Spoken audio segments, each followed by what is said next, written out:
When Walter Bennett saw the two leopard cubs huddled together in that old wicker basket, their tiny bodies trembling against the November frost, their blue newborn eyes looking up at him with nothing but desperate hope, something inside his chest cracked open for the first time in 2 years. He had spent 731 days waiting to die, going through the motions of a life that had lost all meaning, and now here were two impossible creatures asking him, begging him, to choose life instead. The handwritten note tucked between their shivering bodies said only this: "Please take care of them. I tried, I really tried, but they will take my kids away if they find out. I am sorry.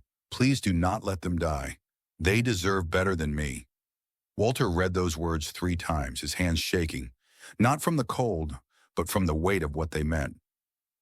Someone out there was just as broken as he was. Someone out there had made an impossible choice, and now that choice had landed in his lap, wrapped in a tattered plaid blanket, breathing in soft, desperate gasps against the morning chill. If you have ever felt your heart reach out to a creature in need, if you believe that the bonds between humans and animals can heal even the deepest wounds, then you have found your home here at Wild Heart Stories. By subscribing to this channel, you become part of a community dedicated to celebrating the extraordinary connections that remind us what it means to love unconditionally.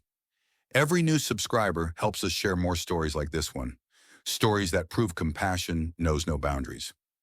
Join our family today and let us walk this journey together. Walter Bennett had been a mailman in Willowbrook, Montana for 37 years. He knew every pothole on every dirt road in Mineral County, but he had not truly seen anything in 2 years, not since Elena died. Ellie, as everyone called her, had been the heart of Willowbrook for 4 decades. A retired schoolteacher who had taught 3 generations of the town's children how to read, she had spent her final years turning their modest home into an unofficial animal sanctuary. Once she had nursed an injured owl back to health in their garage, reading Shakespeare to it every night because she insisted the bird appreciated the iambic pentameter. Then one night her heart simply stopped. No warning, no illness, no time to say goodbye. Walter woke up next to her cold body and felt his own heart stop with hers. For 2 years, Walter had been waiting for his body to catch up with his spirit, waiting to join Ellie wherever she had gone. And then came the morning of November 15th. Something made him stop at the old Henderson mailbox that morning. He could not explain it then and would never be able to explain it later. He just knew that he needed to open that mailbox. What he found inside was a single envelope with a folded piece of notebook paper. The handwriting was shaky, desperate. "Please check beside the post. Please help them. Please." Walter's heart began to beat faster for the first time in 2 years. That was when he saw the basket. Inside, wrapped in a plaid blanket, were 2 small creatures that his brain could not immediately process. Leopard cubs. 2 of them, so young that their eyes were barely open, their spots still fuzzy and indistinct against their golden fur. They were pressed together for warmth, and the smaller one was making a weak mewing that somehow reached directly into Walter's chest and grabbed hold of something he thought had died with Ellie. He thought about Ellie and all the animals she had rescued over the years.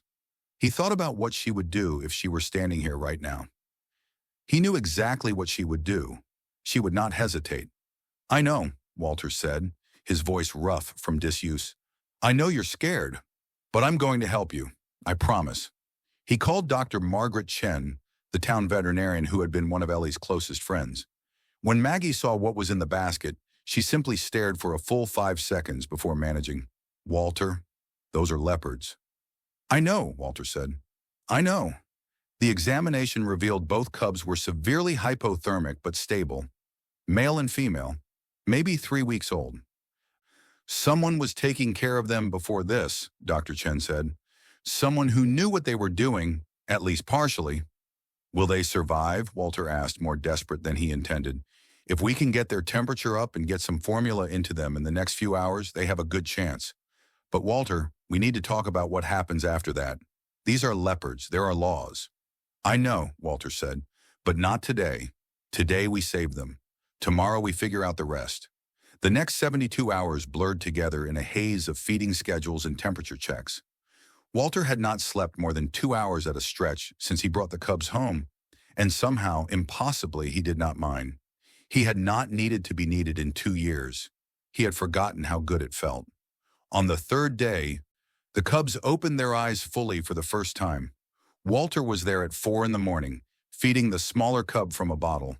The cub looked up at Walter with eyes that were beginning to shift from newborn blue to amber gold, then let out a small sound, something between a purr and a chirp.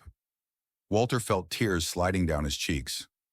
"Hello there," he whispered. "Welcome to the world." He named them that night. The female he called Hope. It seemed appropriate for a creature who had given him something he thought he had lost forever. The male he called Grace because Grace was what this felt like. Unearned, undeserved, a gift from somewhere beyond his understanding. The story spread through Willowbrook faster than a prairie fire. Reactions were mixed. Betty Morrison from the bakery showed up with fresh goat milk. Frank Garrison, who owned the largest cattle ranch in the county, cornered Walter with concern about predators near his livestock. But the most significant reaction came when Gerald Hawkins from Animal Control pulled into Walter's driveway. Jerry had history with Ellie. She had once beaten him in front of the town council over coyote pups he wanted euthanized. He had never forgiven her. "This is a notice of investigation," Jerry said, pulling out folded paperwork. "You have 14 days to provide documentation proving legal acquisition of these animals. At the end of those 14 days, the animals will be confiscated and transported to Denver for assessment and disposition." "Disposition?" Walter repeated. What does that mean?" "It means they will determine whether the animals can be placed in an accredited facility or whether they need to be put down." Walter felt something hot and dangerous rise in his chest, but hope stirred in her box, letting out a small mewl. He forced himself to breathe. 14 days, I understand." Dr. Chen told him there might be one option: establish a licensed wildlife sanctuary. "We would need land, proper enclosures, a board of directors, insurance, approval from the State Wildlife Commission, and we would need it all in less than 2 weeks." "That's impossible," Walter said. "Maybe," Dr. Chen replied. "But then again, those cubs shouldn't exist either. Your wife never let impossible stop her." Pastor James Whitfield organized a town meeting. Walter told his story to a packed church, and one by one, voices rose in support. Betty Morrison, Tommy Reeves, a high school student who offered to volunteer, even Helen Price from the Homeowners Association. But Frank Garrison stood up with hard questions about what happens when cute cubs become dangerous predators. The room went quiet until Robert Garrison, Frank's own brother, spoke from the back. "I'll pay for the enclosures," Robert said. He pulled out a checkbook. "I've got about $23,000 saved up. If this community wants to build a sanctuary, I'm in all the way." The room erupted. Walter felt something shift, something that felt like possibility. But then, 3 days later, Grace got sick. It started with a cough. By evening, Grace's breathing had become labored. Dr. Chen's diagnosis was grave: pneumonia. "You need to be prepared," she said quietly. Walter could not lose another life he had sworn to protect. "Please," he said, his voice breaking, "please save him." Dr. Chen worked through the night. At 3 a.m., Grace's breathing suddenly worsened. She began chest compressions, so gentle they seemed almost like a caress. "Come on, little one, fight." And then, impossibly, Grace coughed. His chest rose and fell. Hope stopped eating from the moment her brother was taken away. She would just sit in her box, making small sounds of distress. When Walter finally brought her to see Grace through his oxygen tent, she pressed herself against the plastic barrier. Grace's eyes opened, and when he saw his sister, the dullness began to lift. From that moment on, hope would not leave Grace's side, and slowly, day by day, Grace began to improve. The crisis bought them time. Jerry Hawkins granted another 14 days when Dr. Chen showed him that moving Grace would kill him. The next town meeting was standing room only. Tommy Reeves presented research showing a loophole that could speed up approval. Then Frank Garrison stood up, and everyone expected him to object. Instead, Frank said, "My wife Martha died 5 years ago. When she passed, I told myself I was never going to care about anything that much again. But watching you with those cubs, watching my own brother stand up, I realized that not caring doesn't make the pain go away. It just makes you empty." He pulled out a folded paper. "This is the deed to the back 10 acres of my property, where my wife used to have her garden. I'm donating it to the sanctuary in Martha's name." The room exploded with emotion. 9 days of intense work followed. The Wildlife Commission meeting arrived with the first snow of the season. Jerry Hawkins sat in the front row, ready to argue against them. But letter after letter of support had been submitted. Photos had gone viral. When Frank testified, his voice cracked. "These cubs didn't ask for any of this. All they want is a chance to live." The commission voted unanimously to approve the sanctuary. 3 months later, the Willowbrook Wildlife Sanctuary officially opened its gates. A bronze plaque read, "Elena Bennett Memorial Wildlife Sanctuary, where every creature deserves a chance." Walter stood at the podium, looking at his community. Behind him, Hope and Grace played in the snow, their spots darkened into distinctive rosettes. "My wife Elena believed that every living thing deserves a chance," Walter began. "When she died, I thought her work was finished, but I was wrong. Elena is not gone. She lives in every act of compassion this community has shown."